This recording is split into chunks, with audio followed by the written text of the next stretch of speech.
When it comes to the medium of art that is filmmaking, there are numerous ways of doing so in order to express the vision that creators have when wanting to tell a story. Those, of course, things being like live action, theater, animation, etc. But one form of storytelling and filmmaking has captivated me in the last year or so, especially within the last few months. That being machinima. Machinima, or machinima, refers to a style of filmmaking that uses software and tools often used in video games. Most often just being the video games themselves. The word itself is actually a portmanteau of the words machine and cinema, which I feel perfectly captures this almost Frankenstein-esque medium of filmmaking. Finding its first roots with games like Quake with things like Diary of a Camper, the scene didn't really explode until the mid to late 2000s to early 10s with things like The Freeman's Mine, a comedy series by Ross Scott, using Half-Life, where the protagonist, Gordon Freeman, provides a humorous inner monologue throughout the game. Buy a watch. I'm already on probation with the company. They could fire me. Sanity Not Included, created by Dexter Manning and Lyle Burris, a series that uses various video games to create humorous and random sketches. It's yourself, Link. Wait, what? Take a look. Whoa, whoa, whoa! Holy balls! Like, tights. Why am I wearing tights? And most importantly, where did I get these? Oh, I changed you while you were sleeping. Wait, you did what? You're all grown up. You're big now. Yeah, I can see that. Yes, you are very big indeed. And lastly, Sonic Zombies, a wacky and crazy story made in Gary's Mod by Stephen Page that follows the mainline Sonic characters as they try to survive the zombie apocalypse. No! Come on! You big son of a... Get... And of course, the ever iconic Red vs. Blue. Did you watch the game last night? Yeah, go red. What's that? Red truck. Are you shooting me? Give me a break! Stop! Wait, Paul, where someone could trip on it. Simmons, I need your ovaries. Yeah, me dear. What about fishy chips? I'm a gay robot. I think I broke the urinal in the laundry room. We don't have a urinal in the laundry room. Oh. Okay, Andy. We're gonna need you to get in that ship and explode. You think you can take out the whole thing? You bet! Just say the word and I'll detonate! Man, this is gonna be great! You're a thing that babies suck on. No, dude, that's a pedophile. To mark this message as urgent, press 11. There is no 11, you fucking whore! Language! Red vs. Blue follows the story and misadventures of two teams of soldiers, aptly named Red Team and Blue Team. Both teams are composed of various personalities that clash and meld together to create unforgettable dialogue. The show itself parodies military life, pop culture references, and cliches in storytelling and writing. Now you may be asking, why are you talking about Red vs. Blue? Well, there's no doubt that the popularity of this machina rubbed off on the community of Halo, receiving plenty of references going forward in both Bungie and 343i's installments, popularizing the medium of storytelling beyond the Halo community, or even the internet itself. But just what legacy did Red vs. Blue leave behind in its later years? How has the Machinima community evolved past this pop culture icon? Is Machinima even still a thing? And just what did Red vs. Blue do? In order to get a good wrap around Red vs. Blue and its impact on Machinima and the Halo community, we'll need to break down the story first. I haven't really seen it in a while. Wish there was someone around who knew.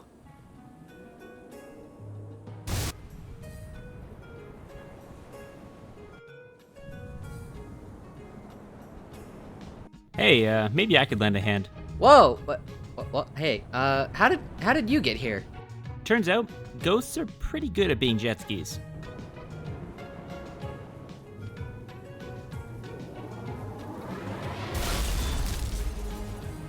You got good insurance, right? Aw man, Mr. Blarg said it'd last 500,000 miles.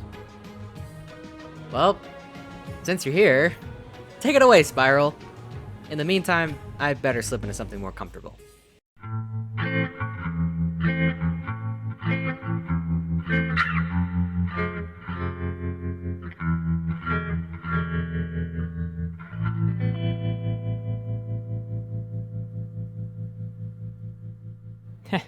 Thanks for the intro, Brosnick. Glad to be here.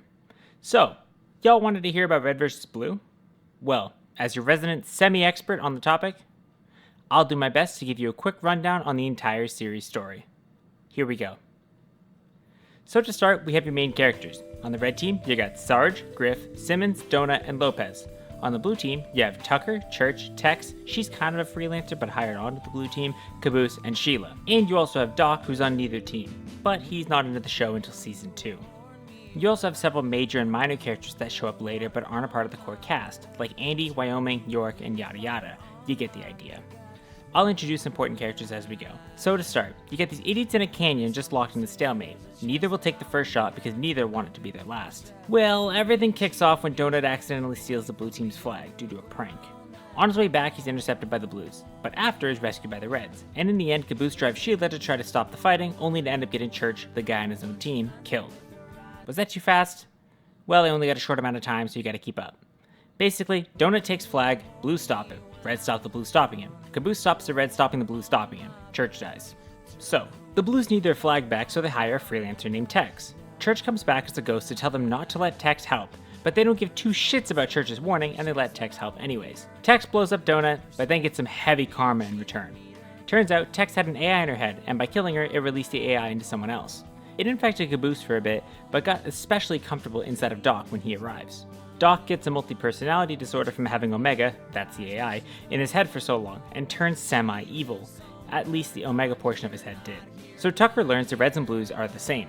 They are fighting a fake war, and they band together to take down Omega and Doc, which will be referred to as O'Malley from here on out. Wyoming, one of the freelancers, tries to kill Tucker after he finds out the Reds and Blues are the same, but fails every time. After taking down O'Malley, Church blows up because, surprise surprise, Sarge put a massive bomb in his robotic body. Don't ask. They assume they got blown into the future by 1,000 years, and this is where things get really wild, so here's just an overview. Tucker finds an alien sword, goes on a quest to find a ship, but it gets impregnated by an alien and has an alien baby, Junior, in the process. They meet a talking bomb named Andy that also works as an alien Google Translate ball. They meet Gary, which turns out to be Wyoming's AI. Griff's sister shows up at some point, but doesn't have anything to do with the plot, and then Tex is back because she's been back for a while, takes Junior, Andy, Wyoming's helmet, and AI, because the Reds killed Wyoming after he tries to kill Tucker again, takes the ship that Griff's sister came in on, and flies away. But the Reds tell Andy to blow up, and surprise, he does, because he's a bomb. It's what he does. And that's basically what happens in the first 5 seasons of Red vs. Blue. Now for the rest. The Reds got reassigned all over the galaxy. Actually, that's a lie. Sarge didn't leave, Church got an outpost all to himself, lucky bastard, Tucker and Donut went on an alien artifact hunt, and the rest got sent to Rat's Nest. A guy named Agent Washington came by to try and bring the band back together to stop another evil dude named the Meta. Basically, he's a freelancer, Agent Main, that got brainwashed by an AI to steal all the other AIs to try to make one big AI. It's confusing. So Washington goes around to gather the Blues together because they have more experience with AI than the Reds do. So he finds Caboose at Rat's Nest, Church at his own private military base, and takes those two to try to stop the Meta. They almost do it too, until... Look, there.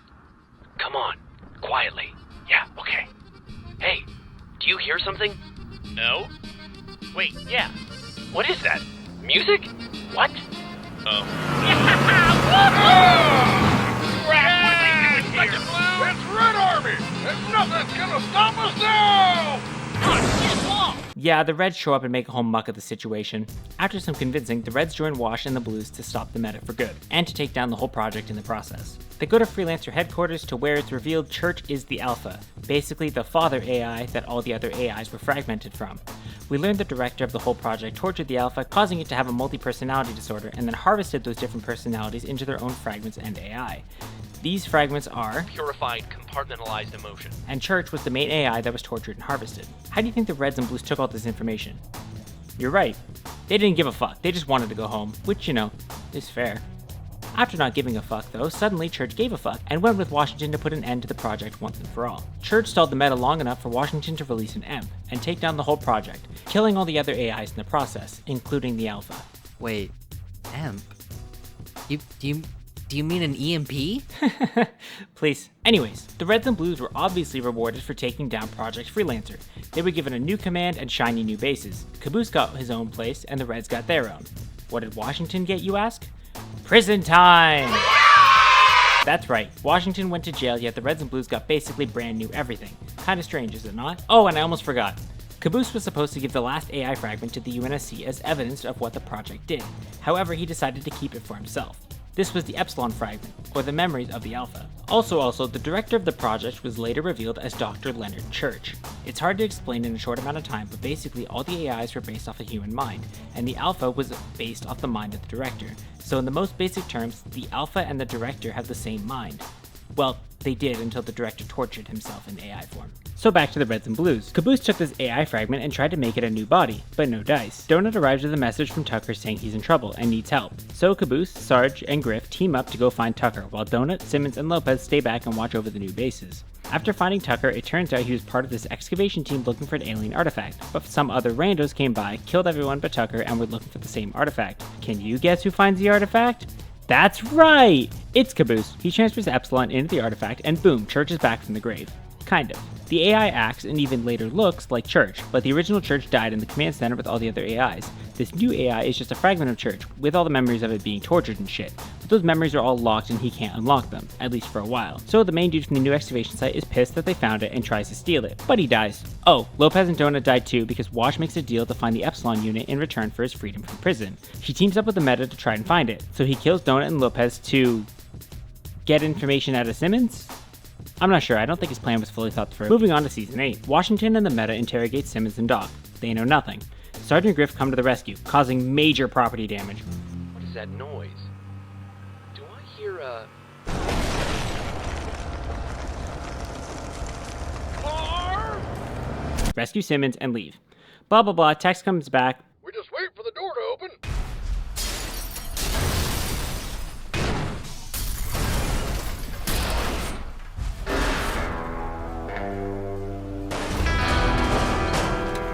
Door's open. What the?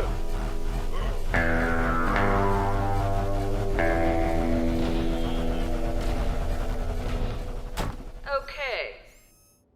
So who's first? Tries to find the director, dies in the process, and the Reds and Blues defeat the Meta.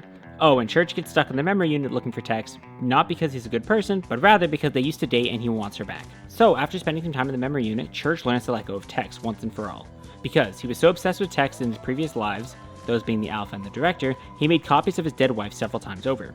There was actually a whole army of them once, but I'm getting ahead of myself. And, just as he lets go of her and makes peace with the world, he's yanked out of the memory unit with the might of Zeus! Yeah, it turns out this other freelancer who was presumed dead, Agent Carolina, actually wasn't dead and wanted to kill the director of Project Freelancer, because he was never killed or arrested, even though the project was taken down. So after some backtracking to some fan favorite places, they end up at the director's front door. Well, not exactly his front door, but a facility he's held up in. They fight through wave after wave of robot Texas, and Carolina and Church come face to face with the director, while the Reds and Blues wait outside. After a good talking to, he takes his own life, ending the Reds and Blues story once and for all. The Reds and Blues do some interviews off camera, pack up on a ship, also off camera, and fly home, finally getting some rest after the crazy adventures they've been on. However, that ship crashed on a planet called Chorus, a planet in the biggest civil war you've ever seen. The Reds and Blues obviously get stuck in the middle of the conflict and agree to try to stop it. However, in doing so, they get split up from each other, with one half of the group going to the New Republic and the other half getting captured by the Feds. After some digging around, however, and a semi-successful rescue operation, the Reds and Blues reunite and learn that the entire planet's civil war has been egged on by two freelancers, Locus and Felix. The two factions tried to end their war several times, but in secret, these two mercenaries always found a way to get the war back on track. They were doing this to kill the entire population of Chorus, so Karan Industries, the company that they're working for, could build hotels on the planet or get all the alien artifacts there or something. It's not really explained that well. Anyway, so the Reds and Blues get together and at the last possible second stop the armies from tearing each other apart by exposing Felix and Locus to the two armies. Agreeing to a temporary truce, they get together and agree to use all of their power to stop these mercenaries once and for all, by using the communication tower to send a message to Earth requesting help to stop what Karan is trying to do. So they get to another temple and find a map to another alien sword key thing, which has the power to wipe out all the sentient life on the planet.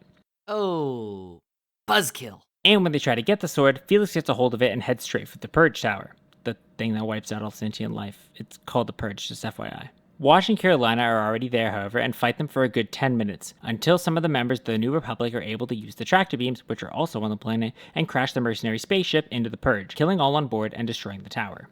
But those mercs ain't done yet. The Reds, Blues, and the entire army converge on the communication tower, and with a little help from some alien weaponry that's acquired through Tucker's sword and a weapons temple, they're able to take the communications tower for themselves. The Reds and Blues, minus the freelancers, make their way to the top of the communications tower, only to find out the mercenaries didn't die and are on their way to kill them. One character development moment from Locust later, and Locust decides to help the Reds and Blues stop Felix. Felix gets yeeted off the side of a building, Locust activates the temple, and a message is sent, stopping Charon once and for all. Psych again, Charon has one last final stand, dropping droids all over the place, killing everything in their path on both sides. The Reds and Blues have to jump onto the ship to stop them, so they do.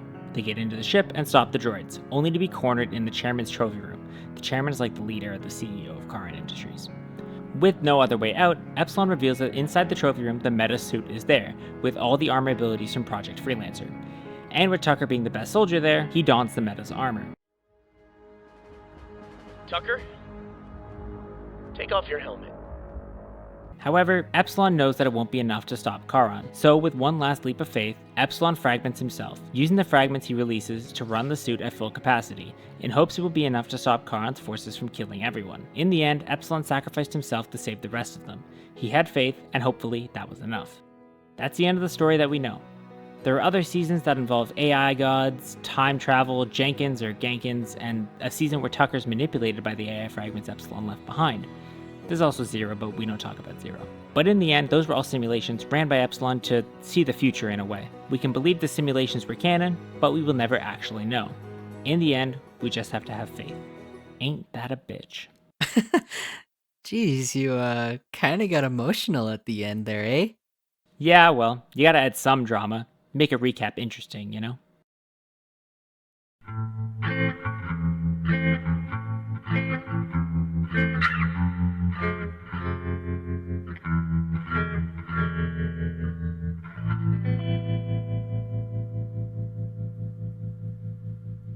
Wow, the story of Red vs. Blue is really weird. Yeah, well, it's been around for a while. Imagine how I feel sometimes. Yeah, okay then. On to the next section.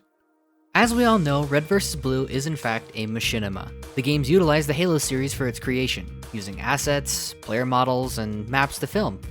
While filming the first season, from here on out referred to as the Blood Gulch Chronicles, one player had to take the role of the cameraman, since in 2003 there was no such thing as Xbox Live. It's actually why in most shots there are no more than 3 characters at a time. If you pay attention, you can even see some shots of the HUD appearing and disappearing, as well as other gameplay mechanics interfering with filming. One fun fact regarding production, the reason why the audio of the characters sounds the way it does is because some of the cast lived in LA while others lived in Texas, so they had to use audio from phone calls to read their lines to each other, making them have a staticky, hissing sound. In 2003, when the first few episodes were available on roosterteeth.com via Mediafire downloads, it wasn't exactly easy to tune into the show for new episodes. However, once YouTube finally came out in 2005, Rooster Teeth was able to form a YouTube channel and officially make their videos far more available for common consumption. Part of why Rooster Teeth wanted to make Red vs. Blue into a show was actually regarding a conversation about the warthog and whether or not it looks like a puma or a warthog. The conversation was later rewritten for the show, and a trailer for Red vs. Blue was uploaded to Drunk Gamer's website on September 5th of 2002. Oh, son of a bitch.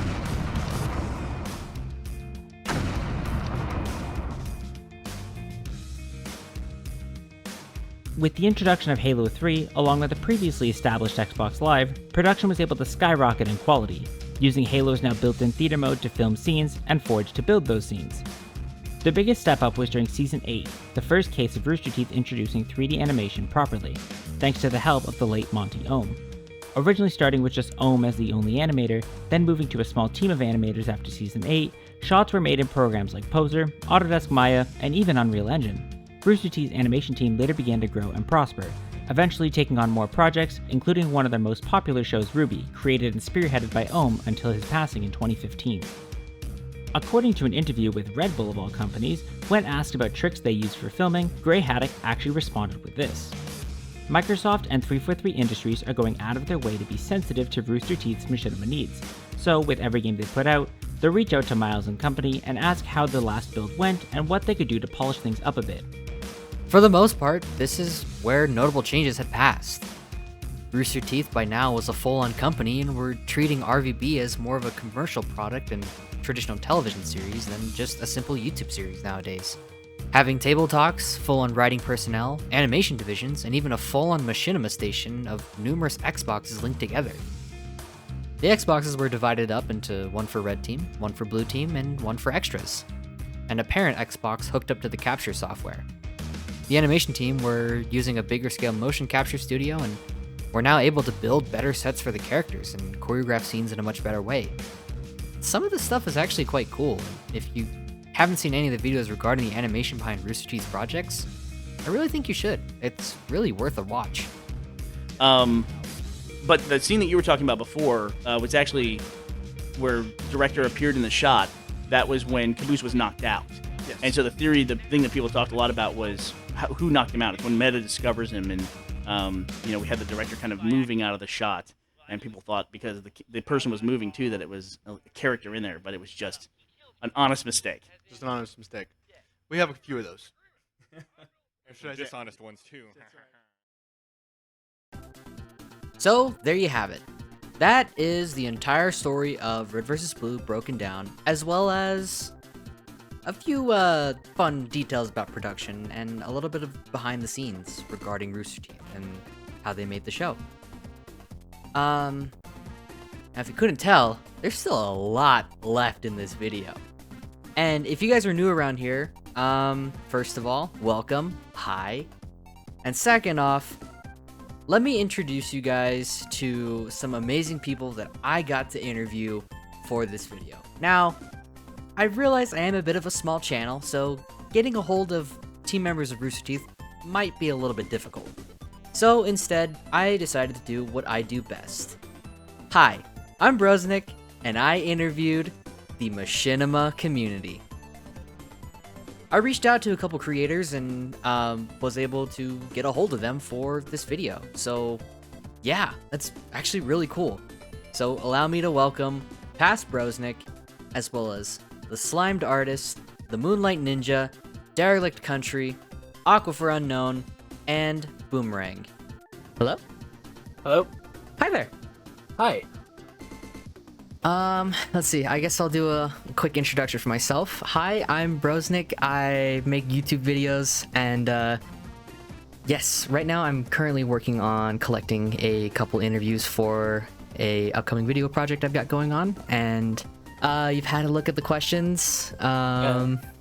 All right, perfect. First things first, if you'd like to, state your name, what you do, all that stuff, the floor is yours. Yeah. I'm Ethan Fender, also known as the Slimed Artist, as, more people more than anywhere know me as just Slimed or Slimed Artist, but, yeah, I do Halo Machinima, I also do gaming videos, but in recent years, I've taken more to Machinima as my primary source of content on my channel, which I honestly love, and Reference definitely inspired that. I'm the Moonlight Ninja. I make machinimas along with some other things, do some streaming and whatnot. I'm Derelict Country. I do my best. I don't know. I kind of started out doing Halo Machinima about 6 years ago, but I'm kind of branching into like different kind of platforms right now. Not leaving Halo behind, but just kind of try different avenues of digital storytelling. My username is Aquifer Unknown. The unknown spelled weirdly, as you could probably see. Yes. I try to make machinima. A lot of them end up failing miserably just because the scope of it is kind of big. Yeah. Like, yeah. High expectations for myself. Mm-hmm. But I think machinima is like a really cool thing overall. I'm Boomerang, and I am the writer-director of Crash, a Halo machinima. I don't know how much else how much else I need to say, but like I've been working on this series for about over a year now. Mm-hmm. It's gotten a lot of traction, gotten a lot of cool help, and it's been really, really fun to make. Okay, so first question: how did Red vs. Blue influence you, if it did at all? I think it influenced greatly with my storytelling stuff because I've always wanted to be an author, and I've always loved stories and character-driven stuff, and I felt like Red vs. Blue actually taught me the importance of just the drama between characters. Like, a whole story is built around the characters. A story is practically nothing without its focuses, right. If that's the right way to say it. Yeah. The characters being the focus of that. It really drives a story And I think in recent years, like recent as in 10 years, a lot of my own novels and scripts have been surrounding character, like character development, character-driven type of actions that really kind of just build the story as it goes on. Well, Red vs. Blue was the thing that introduced me into Machinima. I was always into making videos to begin with. I started off recording like stories with my toys and stuff, you know, move them around, talk with them and stuff. But I was just a kid then. But once Red vs. Blue, once I saw that, it sort of opened up the world of possibilities for me. And, you know, with the whole video game format, to tell my stories. So yeah, if it really wasn't for Red vs. Blue to introduce me into the whole Machinima scene, to begin with, I probably would have never got into Machinima myself. Wow. Okay. I can't say it influenced me that much. I was aware of it, I guess, in my early adolescence, but it was series like R Being a Chief that more kind of connected to what I was doing or influenced me. It's kind of like stuff like AVGN, where I was aware of them in the background, but it was like watching another car in traffic or something, where that's what they're doing over there, but I'm kind of looking at my thing over here. So I'm not a huge Red vs. Blue fan, but I'm a big fan of all the stuff in terms of the boundary breaking stuff for Machinima, like the animation and such. Yeah, and so would you say that like that was kind of the influence for you, was kind of those leaps and bounds that they took with that stuff? Yeah, because I think anyone who makes Machinima will know the kind of struggle of showing it to people who aren't familiar with the medium. Like, it's very difficult to get some people to get them to look at animation, because there's that stigma about it being for kids or whatever. And some people will, if you show them Machinima, they'll think it's animation or something, which is probably not technically incorrect. But it's very difficult to show it to like a family member or a significant other and have them look at basically these kind of stiff rigged models just bobbing their heads up and down. But when Red vs. Blue started bringing in all that animation stuff, I think they really did something for all of us in the community in terms of saying, yeah, we actually have something to contribute here. We really have something that the rest of the industry should be looking at, you know? Yeah. Okay. Well, I mean, Red vs. Blue, it's like the biggest Machinima of all time. It's like, you know, it spawned a whole company that was able to produce a bunch of other stuff. Yeah. Other shows, and were also popular, some more than others. Basically, anyone who makes Machinima, whether they've seen Red vs. Blue or not, are sort of dealing with its legacy. Yeah. Because that's just how impactful it has been on this section of pop culture. Yeah, that's a good way to put it.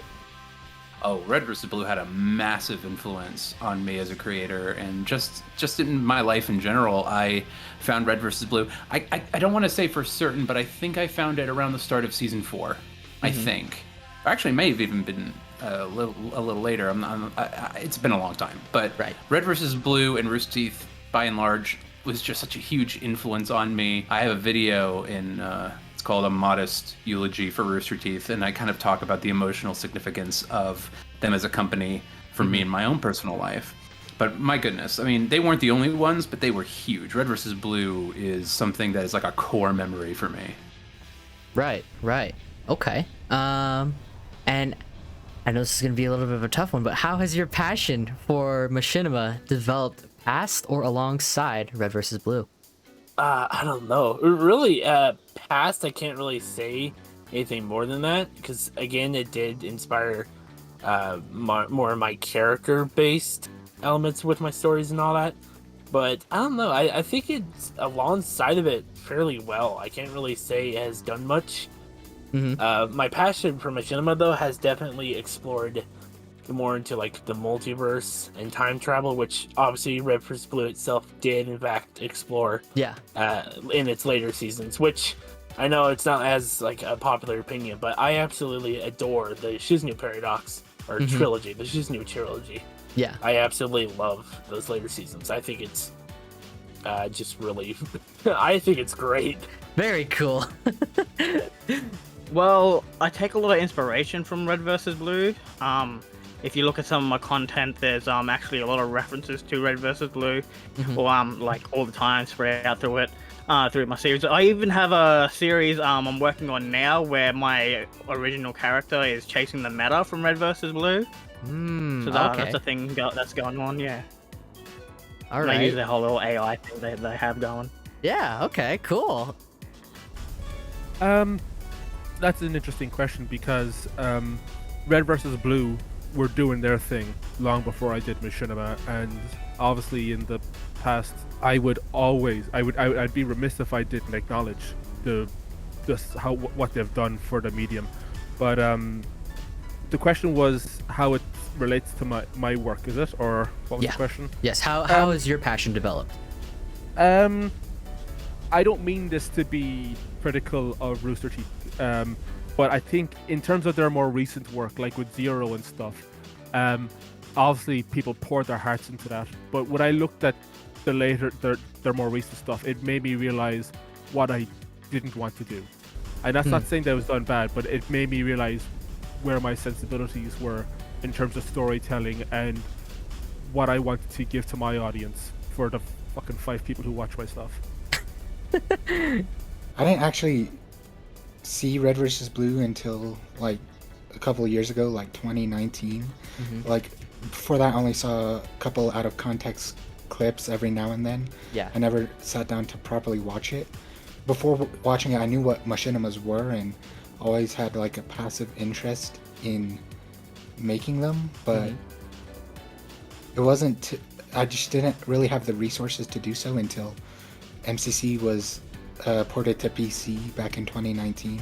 Yeah. I think December 2019, if I remember right.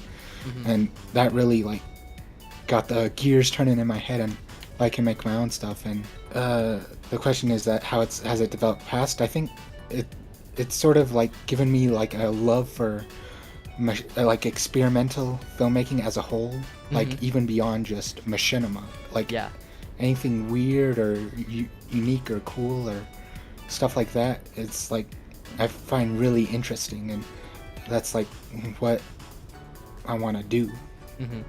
Yeah, that's good. I would say like, okay, so when I was a kid and I was playing around, I didn't have Xbox Live for the longest time, so I would I had multiple controllers on my 360, you know, for the ones that didn't red ring, but like I would load up Halo 3 and I would have multiple controllers, and I learned the button combo for lowering weapons, and I would make up little machinimas in my head. I didn't really have a lot of friends growing up, and so I didn't have anyone to play with, and I didn't have online for the longest time, so I would just make up these little machinimas. And I remember as I was watching Red vs. Blue, like going back and playing the old games and just pretending to make like machinimas and body acting these little sessions out and making up stories. And it was mostly just completely by myself, but it was really, really fun. And like, I think that started a passion for me, and coming back into working on Crash the last like 2 years and not really being super plugged into Red vs. Blue has been very interesting because so much has changed.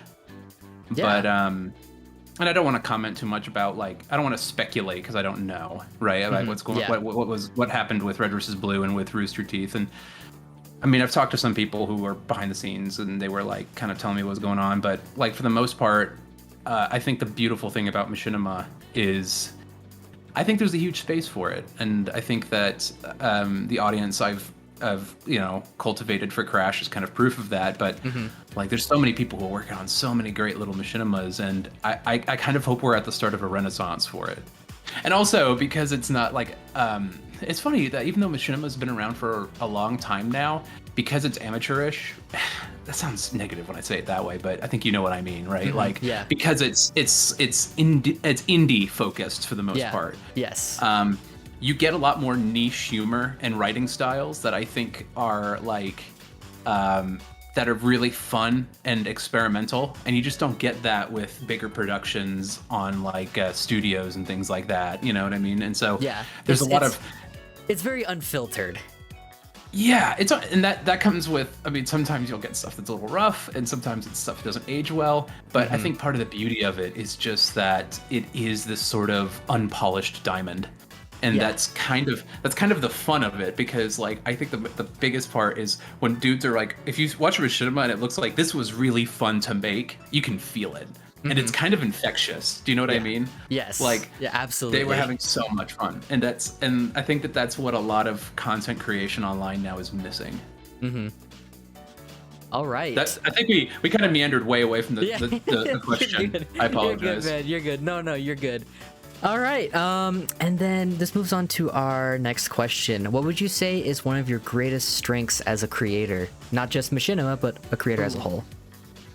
I would say writing. Definitely in earlier years, it as in like 2 or 3 years ago, it was not at all great. It was actually pretty terrible. But I feel like rewatching Red vs. Blue, especially, and exploring other content I've never done, has really greatly increased my skill of writing, especially scripts and all that. And I don't get to show that as often due to how much I push out my Machinimas. It really isn't that much. I probably do 1 or 2 every month, and even sometimes a whole month without a Machinima, which, but sometimes I don't like to rush them. But I would say writing would have to be. It really doesn't seem that way, but in recent content and other Machinimas I'm working on currently, you can actually see, and I would love to also share like my scripts publicly too, but I think I'm actually better as a writer than anything. Maybe not so much as an editor or a composer or an animator, but I think I am more stronger in the writing as a creator, content creator. So one of my greatest strengths is also a bit of a burden.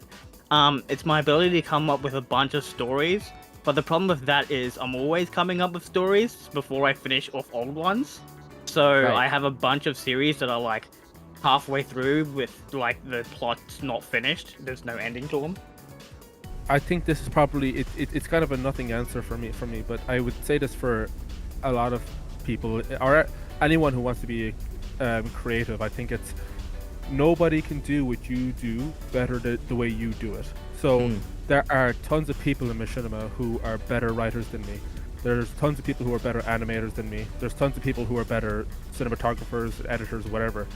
But I think what I offer is a very unique confluence of brute forcing the Halo sandbox to get what I want out of it, twisting and almost crashing all the related software packages to the point where it's like writing is like the most subjective thing I think out of all of it.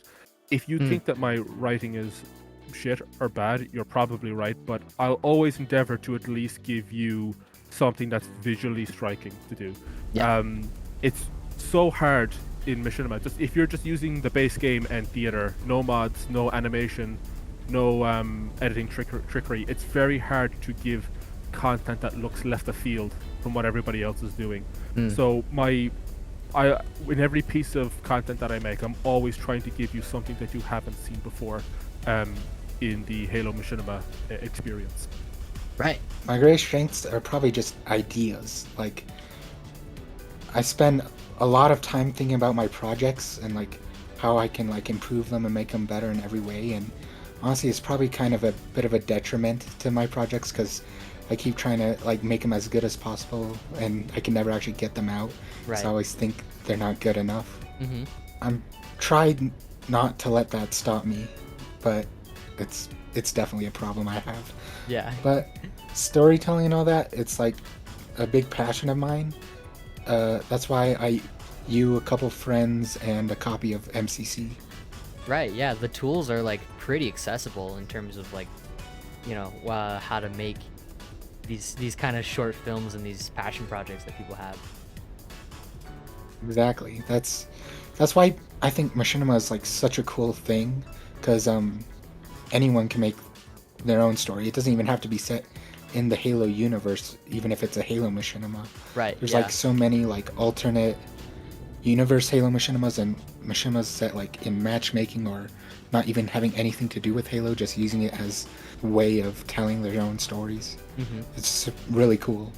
I think I'm a very thoughtful creator in the sense that like I really hate talking positively about myself like this, but like it just doesn't feel right. But I'll say that I think I put a lot of thought into what I'm doing. Like I think things through and I try to come at it from every possible angle. Yeah. And that usually pays off really well. The downside of it is that you tend to overthink things.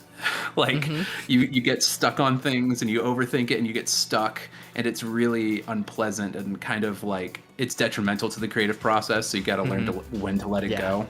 But like, I would say that of all the qualities about me as a creator, I think that's one of the ones that's paid off the best, at least like from my perspective, right? As like the things that I'm really satisfied with is I'm happy that I've thought out the stories and the characters and the scenes as well as I have. It doesn't like when I watch back and look at Crash, I can see where the story's going. I can see the character arcs and how they're set up. The entirety of the Crash's story has basically already been pre-decided. And so it doesn't feel like we're making anything up as we go. There's an element of that where you're kind of like, you know, you got to be a little fluid with it, but like taking the time and energy to think it out and map it out and being that thoughtful about what you're doing, like it, I don't know if it probably doesn't sound like much, but man, it makes such a huge difference in what you're making because it helps you maintain direction. And it's been something I'm very thankful for as something I have like as a skill. And I hope to cultivate it and get better at it as time goes on. Yeah, of course.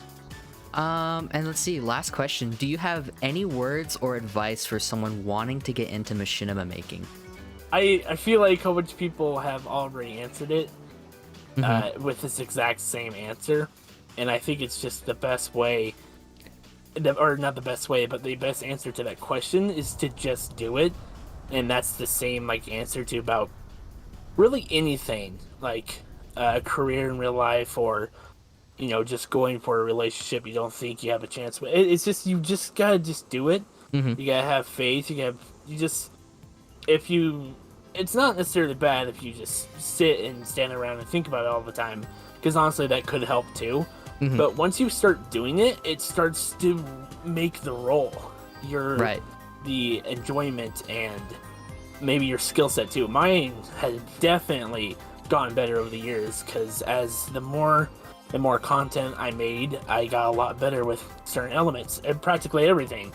Like voice acting, my first video, terrible. But like the most recent one, I think is far better, especially with me exploring other characters who have different voices and all that, which really isn't like, you can still hear my voice in it, but overall it's like a new character voice. It's like, I think you should just do it. I know there's always the not being able to have the right tech, not being able to have the right time or space, but I say to just try your best and just push it. Start it and then see how it goes from there, and how it ends or how the progress goes, then you can decide for real if it's something that you want to continue or not. But I say just go. Start. All right. Yeah. Start small and build your way up. Try not to burn yourself out. Learn the craft first, and from there you can make bigger and bigger projects. While you're still learning though, just do small things. Don't jump into the deep end right away. Creating machinima should be a fun hobby. You don't want to make it a chore. Right. Okay. Yeah. That's pretty good. It's probably been said to death, but just start doing it. The way that Machinima has been going, for a lot of people might be discouraged because one could argue that it's past its peak point, and I'm not going to argue for or against either way, but I would say, like with traditional filmmaking, the tools needed to get started have become more accessible, more cheaper, and the resources that are at hand are so plentiful and bountiful that it's really it's only the mindset you need to alter. If you think that you can make machinima, you're right, and if you think you can't, you're right. But really, it's entirely in your hands whether or not you do it or not. It's not about I'm an aspiring machinima creator. If you say you are, then you are. Wow. Yeah, that's good. I like that. Like I said earlier, my biggest problem is actually like finishing a project and just letting it go, get out there in the world. But so I think the most important piece of advice is don't like worry about over all the little details and try to make it perfect. Just do it, get it out there, and keep making it, and you'll grow better at it just naturally, just by doing it. I've been kind of consistent about this when I talk to people, where I say, and I kind of mentioned it a little bit earlier, that Machinima is a tool that allows you to do a lot. You can put in a lot less effort, so to speak, right? It's not as labor intensive to machinimate things, although machinimation is pretty labor intensive at times if you're doing it by yourself. But like the energy that you save by doing it in a game engine as opposed to hand animating it, not that there's anything wrong with that, but the energy that you save with doing that, make sure to put that energy into other areas. Like, I think one of the issues that I see is that like people cutting corners too much. And sometimes you just got to cut corners, and that's fine. But I think that because it's kind of an uphill battle, it kind of feels to me, a comparison I make is like you're doing almost like puppetry. You know what I mean? Like, you need to work a little harder to like make sure that you engage the audience, because at the end of the day, they're looking at video game characters bobbing their heads up and down. Like, there's more for them to really sink their teeth into, to really grab them. And I think that that's kind of an easy mistake for an amateur machinimator. Like, I don't know what the proper word is, machinimator. But that's a kind of a common trap I see people fall into, because they're like, oh, this is easier. Oh, I'll cut corners on this, and this, and I'll put something out. And I'm like, honestly, I think it really pays to invest that energy thoughtfully and wisely into all the other different areas, because you really underestimate how far they go.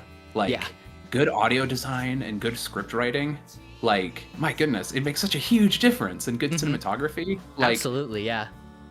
It's amazing how quickly your brain goes from I'm watching a machinima to just being like, click, I'm watching a story, and I'm connected to the story, and I'm kind of plugged in now. Right. Whereas if you cut too many corners, you're reminding the person who's watching that they're watching video game characters bobbing their heads up and down. And I think that's kind of like that's a trap I see people fall into. And I'm like, don't be afraid to take your time and invest that extra energy into all the little things, because those little things add up, and it's what makes it's kind of to me at least it's what makes or breaks a machinima.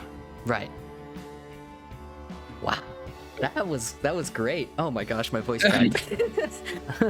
And I guess wrapping things out, do you have anything else you'd like to say?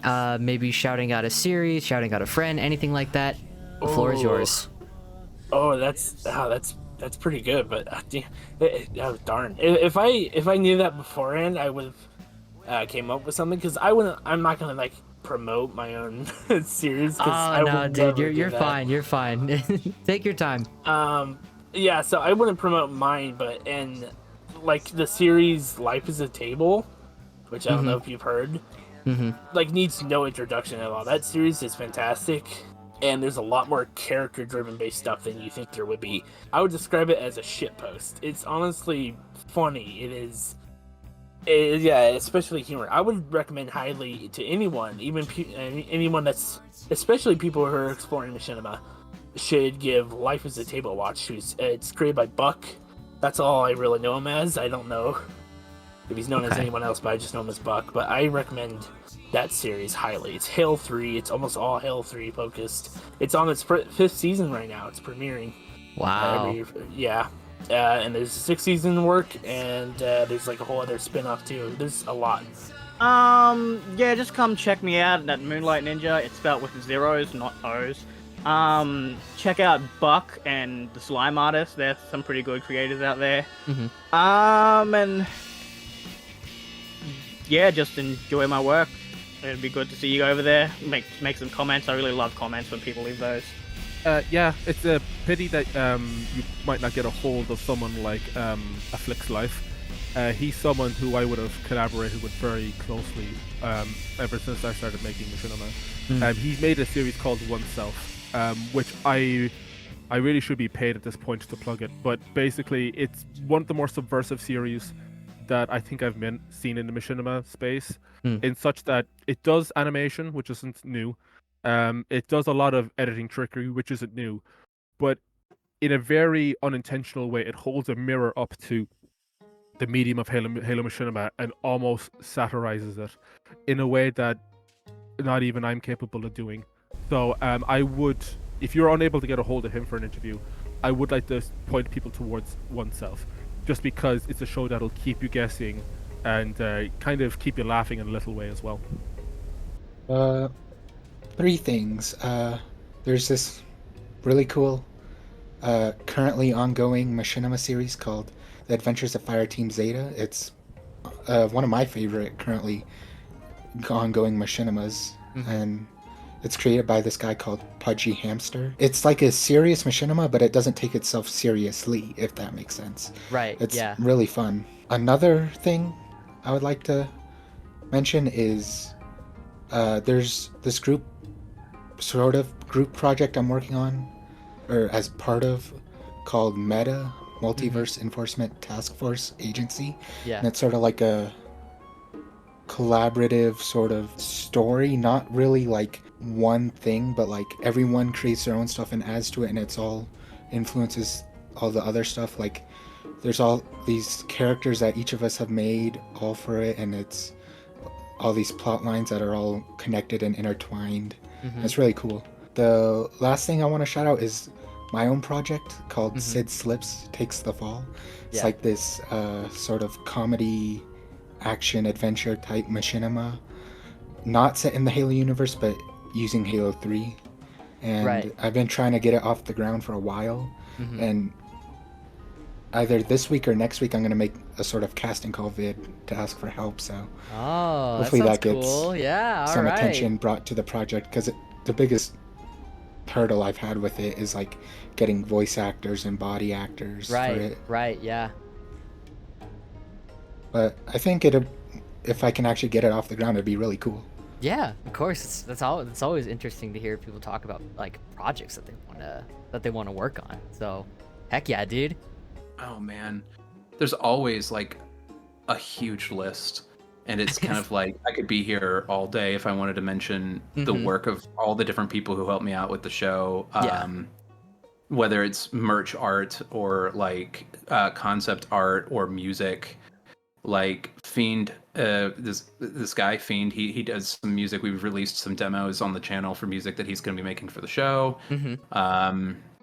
We got artists like Ada, Katie Dragonclaw, Spoon, a couple others who are helping out with art for the show. There's a lot of people in the community who are super helpful. I'm a big fan of Ross Scott. I don't know if you've ever seen him, but he makes a series called Freeman's Mind, which is like a classic Half-Life machinima.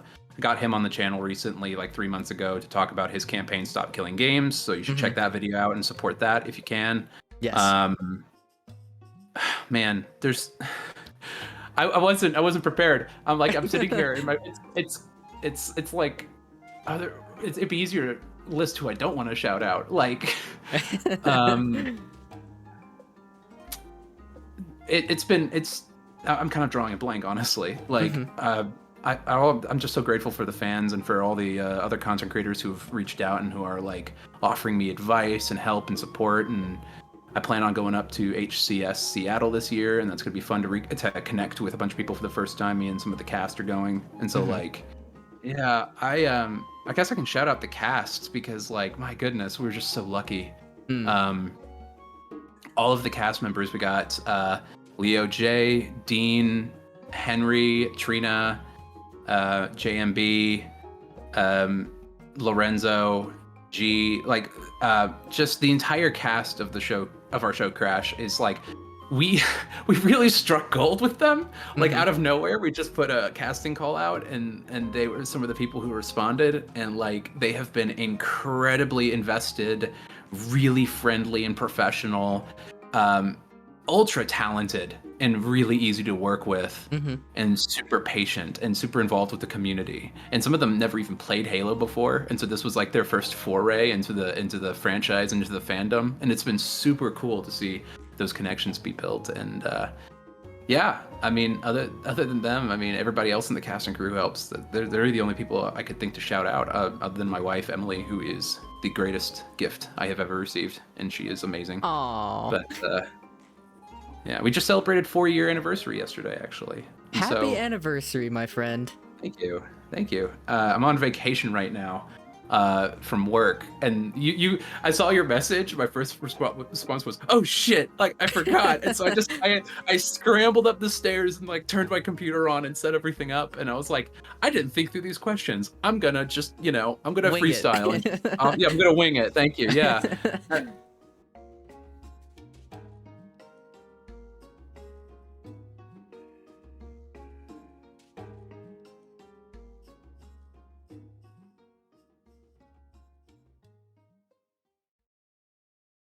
Hey guys, what's up? It's Spiral Big Boy here. Just wanted to give a huge thanks to Brosnick for asking me to be a part of this project. I had a blast helping him out with some of the Machinima bits, helping him out with analyzing Red vs. Blue seasons 1 through 13, and a couple other things here and there. And speaking of analyzing things, if you're a fan of Red vs. Blue like myself, you can check me out at youtube.com/spiralbigboy, where I overanalyze Red vs. Blue and say things like fun facts, Machinima errors, and lesser known tidbits about the show. Currently, I'm on the Relocated miniseries, but we'll be moving on to Season 7 within the coming weeks. Anyways, you all have heard enough of me talk for now. Back to Brosnick, and thank you again for having me. Of course, man. It was a pleasure to work with you, too, and frankly, this video would not be possible without you. And this video would not be possible without the help of all of the other creators that featured in this video. Be that the Slimed Artists, Moonlight Ninja, Derelict Country, Aquifer Unknown, and of course, Boomerang. Thank you guys so much for helping me out, and as I stated previously, this video would not be possible without them. So if you guys have a moment to spare, please go check out their channels and check out their Machinima content, maybe check out, some of their other content, leave comments and leave likes of... Yeah, if you guys made it to the end of this video, I cannot thank you enough. This was truly a monumental project to make, and I'm so happy that I got to finish it. So, let me know what you guys thought of it in the comments below. If you liked the video, leave a like. If you didn't like it, leave a dislike, and tell me what I could do better. And yeah, as always, I'm your favorite B-Lady YouTuber, Brosnick, and I will see you guys in the next one. Zug Zug. Finally, I can get some sleep.